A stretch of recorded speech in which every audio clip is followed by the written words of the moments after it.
May paalala ang Department of Trade and Industry sa pagbili at paggamit ng mga paputok sa pagsalubong sa bagong taon.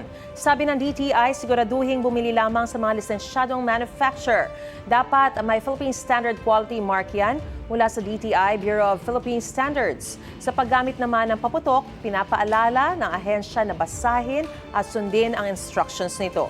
Huwag din daw pulutin ang mga paputok na hindi sumabog at huwag itong gamitin sa pangpaprank ng mga tao. Panatilihin ding nakasara ang mga bintana at pinto ng inyong mga bahay para maiwasan ang pagpasok ng mga ligaw na paputok. Kung magsisindi ng paputok, gumamit ng mahabang bagay at magsuot ng proteksyon sa mata tulad ng goggles. Para naman ligtas ang katawan sa ligaw ng mga paputok, magsuot ng cotton o denim na damit at magsuot ng sapatos. Siguraduhin ding may nakahandang tubig at first aid kit sakaling magkaroon ng aksidente.